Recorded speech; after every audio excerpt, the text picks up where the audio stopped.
They changed the locks on my own house while I was at church.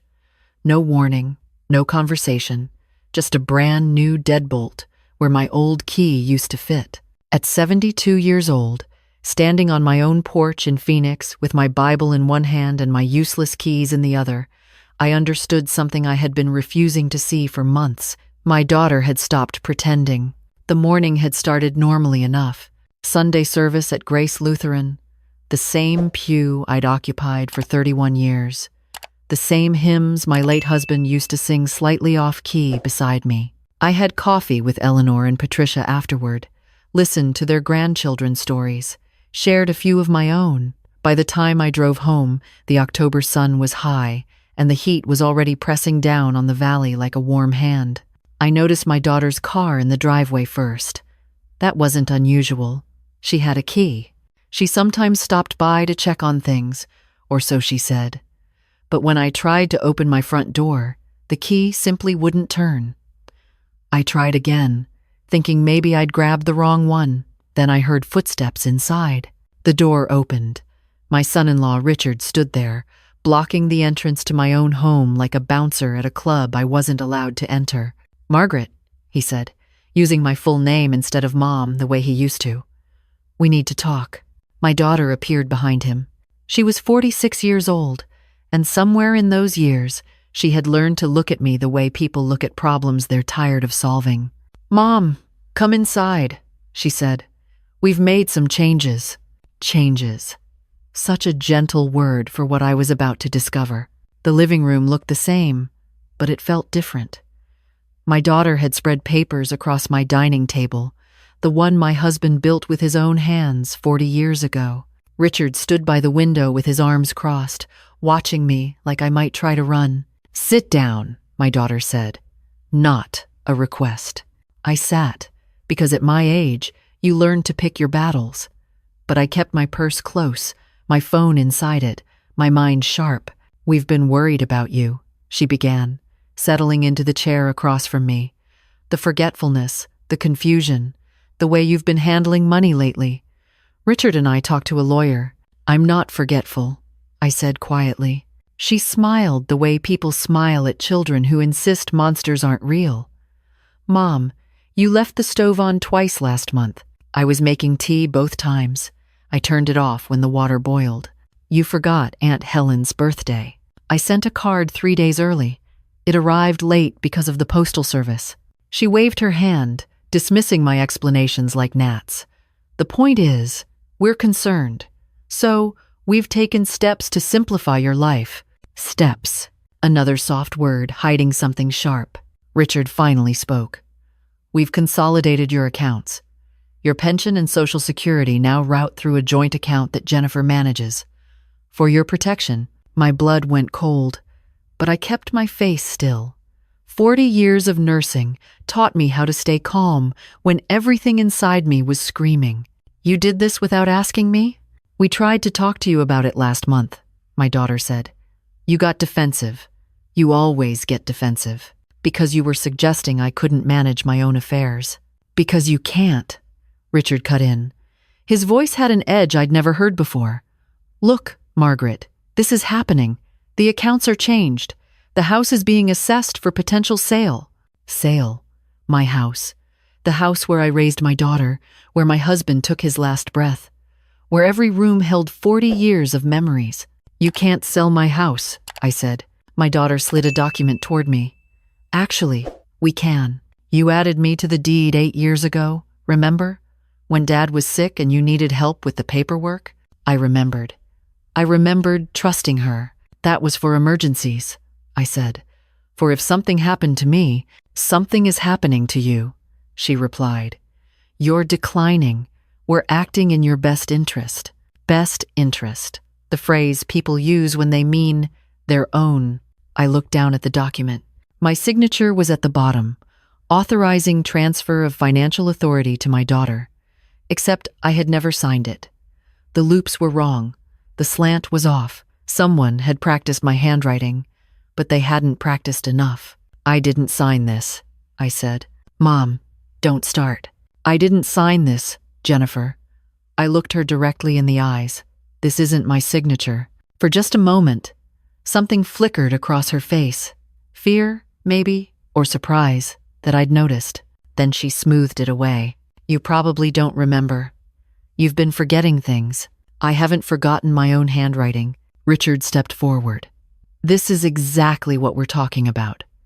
The paranoia, the accusations. It's textbook cognitive decline. Cognitive decline, a clinical term used to make theft sound like medicine. I stood slowly, keeping my voice even. I want you both to leave. Mom, this is for your own good. Leave. Now. My daughter gathered the papers with a sigh that was meant to sound patient, but came out frustrated. We'll talk tomorrow when you've calmed down. The new locks are for your safety. Richard will bring you a key in the morning. They left through the front door, closing it firmly behind them. I heard the new lock click into place, trapping me inside my own home like a prisoner granted house arrest. I stood in my living room for a long time after that. The afternoon light shifted across the floor, and I watched it move, thinking about all the ways I had failed to see this coming. The questions about my savings, the suggestions that I consider assisted living, the way my daughter had started treating me like a burden wrapped in obligation. I wasn't angry yet. Anger would come later. In that moment, I was simply awake, fully awake, for the first time in years. The next morning, I discovered more of their work. My bank card was declined at the pharmacy when I tried to pick up my blood pressure medication. The young woman behind the counter looked embarrassed for me, the way people look at the elderly when they assume we've made a mistake. I'm sorry, ma'am.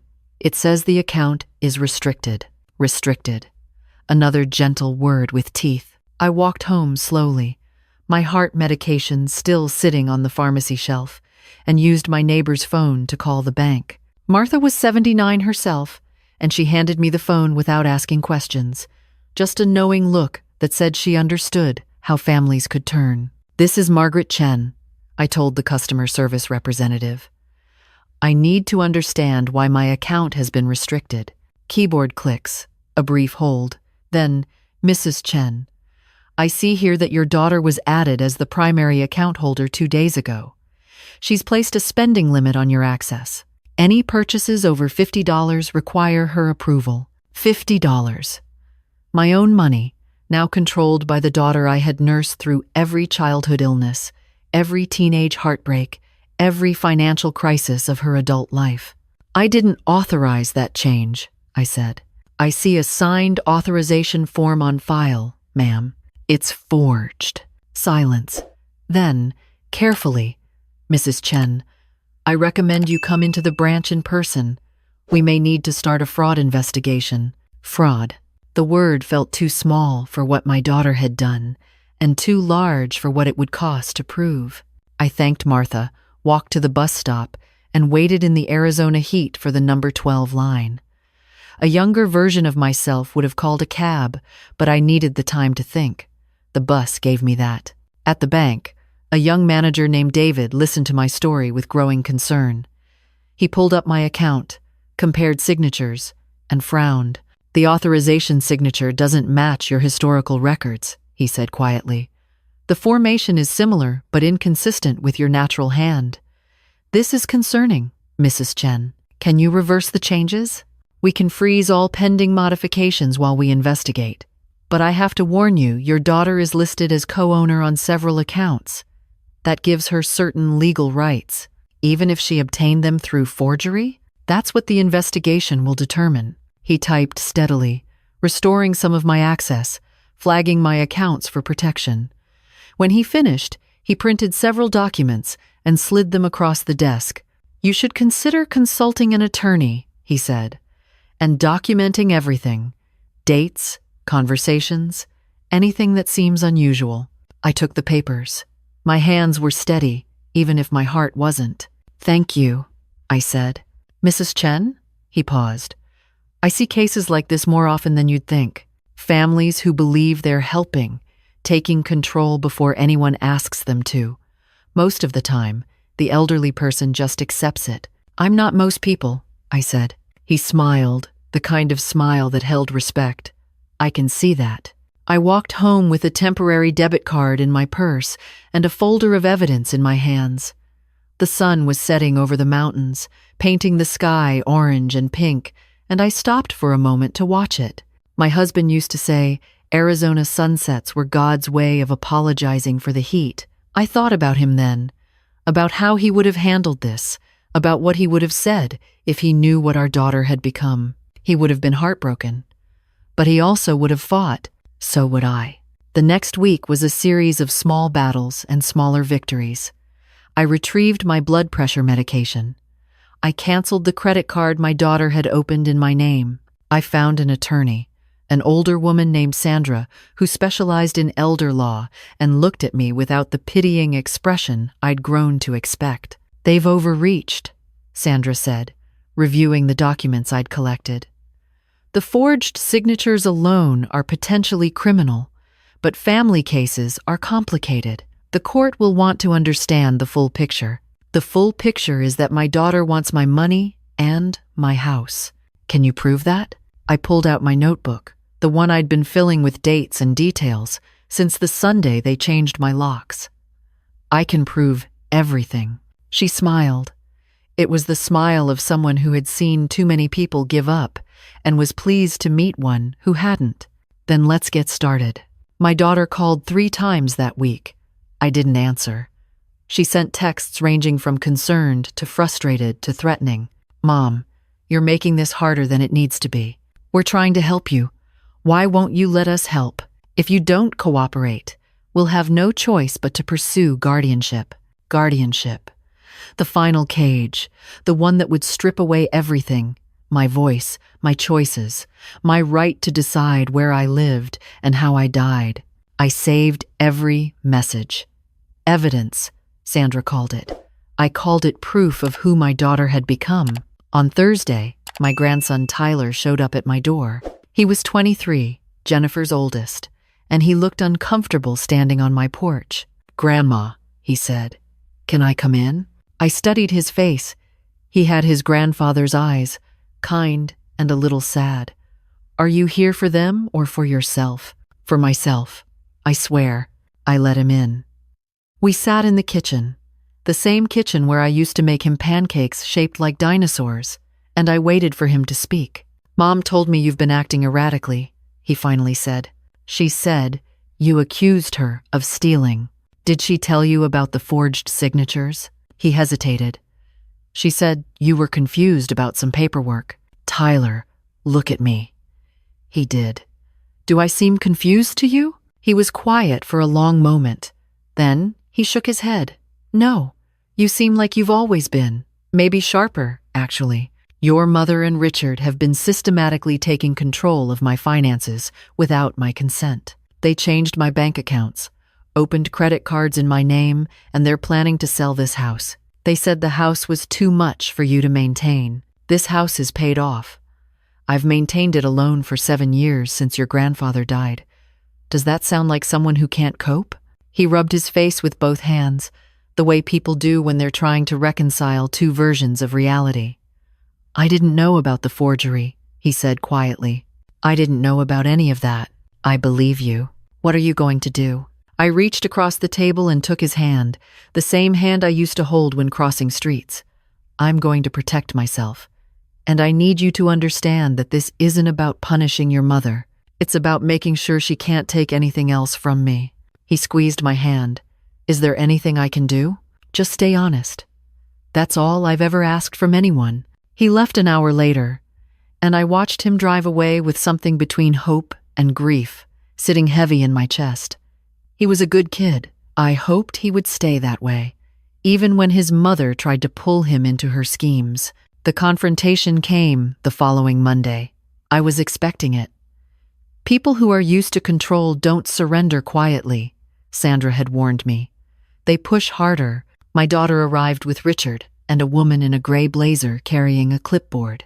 I knew what she was before anyone introduced her. "Mom, this is Diane," my daughter said, pushing past me into the living room. "She's a care coordinator. She's here to assess your living situation." Assessment. Another word with teeth. Diane smiled professionally. "Mrs. Chen, Your family has expressed concerns about your ability to live independently.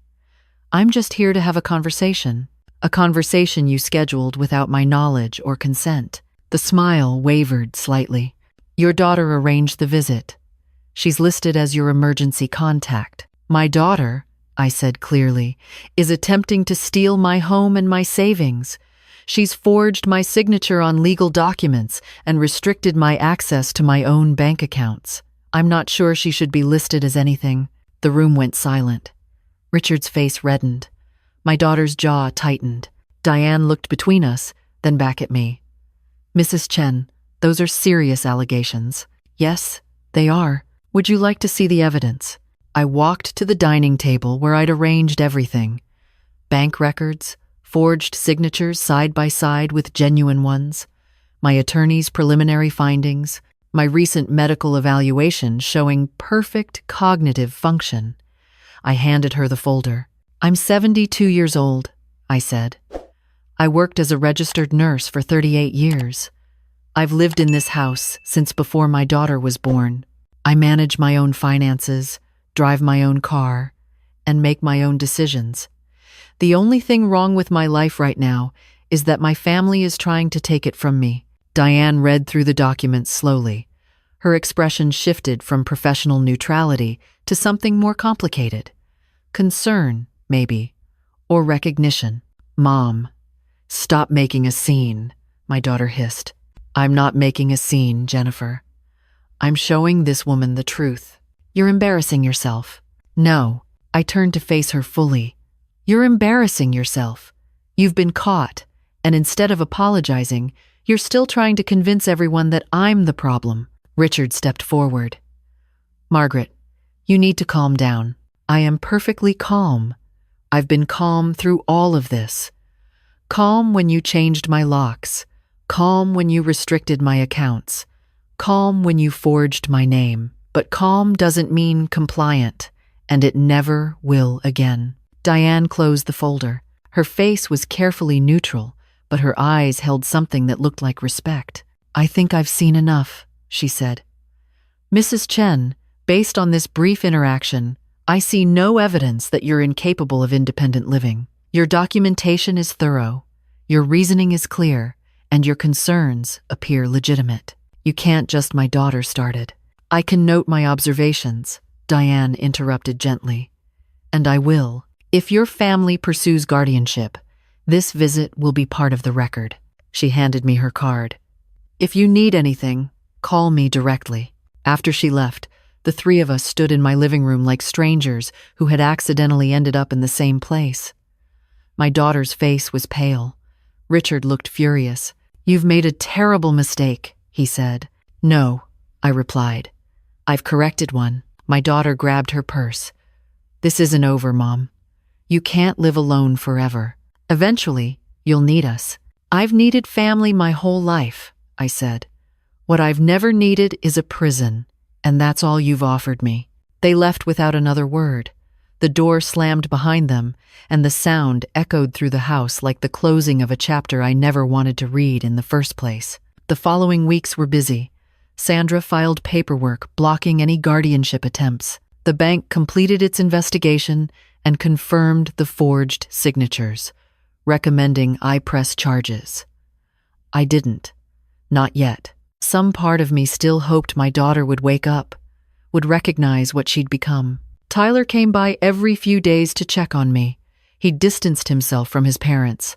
Not completely, but enough. He was young and caught in the middle, and I didn't want to make his life harder than it already was. "Mom's been telling everyone you're senile," he told me one afternoon. "Let her. The people who know me won't believe her. The people who believe her don't know me." He smiled at that, sad and proud at the same time. "You're pretty badass, Grandma." "I'm 72 years old. I've earned the right to be." The final confrontation happened on a Tuesday evening, 3 weeks after Diane's visit. My daughter came alone this time. No Richard, no reinforcements.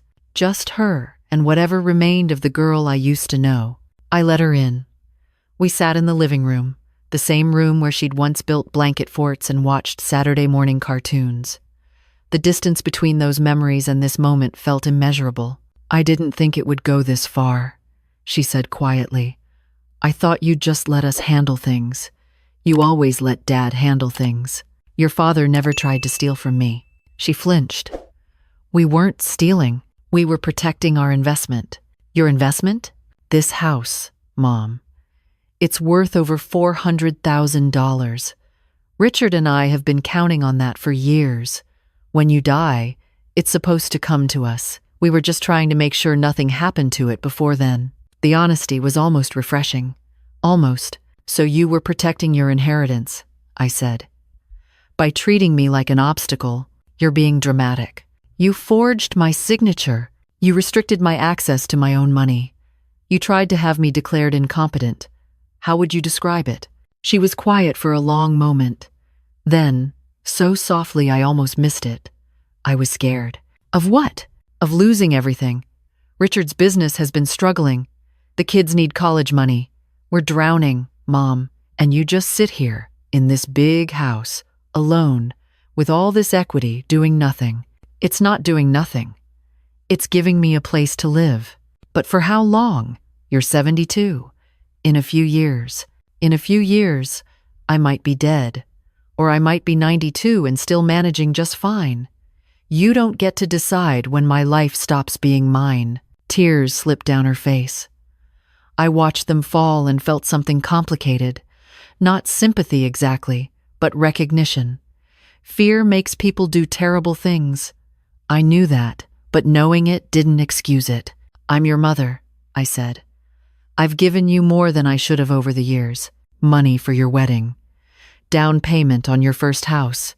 Loans you never repaid. I gave because I loved you. But love isn't a blank check, Jennifer, and it doesn't mean I'll let you take what I haven't offered." "So, what happens now?" she whispered. "Are you going to press charges?" "I haven't decided. Sandra thinks I should. The bank recommended it." "Mom, please. I made a mistake. A huge one. But I'm still your daughter." "Yes, you are. And that's exactly why this hurts so much." She cried harder then, the messy kind of crying that can't be performed. I let her. Some pain needs to be felt fully before anything can change. When she finally composed herself, she looked at me with something I hadn't seen in years. Honesty. "I'm sorry," she said. "I know that's not enough, but I'm sorry. I believe you're sorry you got caught. I'm not sure you're sorry you tried." She didn't argue. That was progress, maybe.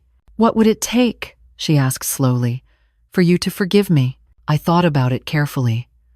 Forgiveness wasn't something I could manufacture, but terms were something I could set. "First, you sign documents giving up any claim to my finances, all of them. Sandra will draft them. Second, you return every penny you transferred from my accounts. Third, you never attempt anything like this again. Not to me, not to Richard's parents, not to anyone. And if I do all that, then we start over. Slowly, with boundaries neither of us crosses." She nodded, wiping her face with the back of her hand.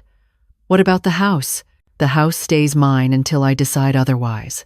If you need money for the kids' college, ask me. Don't steal. Don't scheme. Ask, and I'll consider it like a mother instead of a target." She stood up to leave. At the door, she paused. "I don't know how we got here," she said. "I do," I replied. "You stopped seeing me as a person and started seeing me as a resource. That's how everyone gets here." She left. The house was quiet again, but it felt different now. Not empty, not lonely, just mine. I made tea and sat by the window, watching the last light fade over the mountains. Tomorrow, I would call Sandra to finalize the documents. Next week, I would start fresh with a new will, one that protected my grandchildren's future without enabling my daughter's worst impulses. Tyler would be the executor, I decided. He was young, but he was honest, and sometimes honesty mattered more than experience. My phone buzzed. A text from Tyler. Heard Mom came by. "You okay?" I typed back, "I'm okay. Better than okay, actually." Proud of you, Grandma. I smiled at the screen. Such a simple message, but it settled something inside me. I was 72 years old. I had survived a husband's death, a daughter's betrayal, and an attempt to reduce me to a signature on someone else's paperwork. And I was still here, still standing, still making my own decisions in my own house. They had tried to turn off my life one document at a time.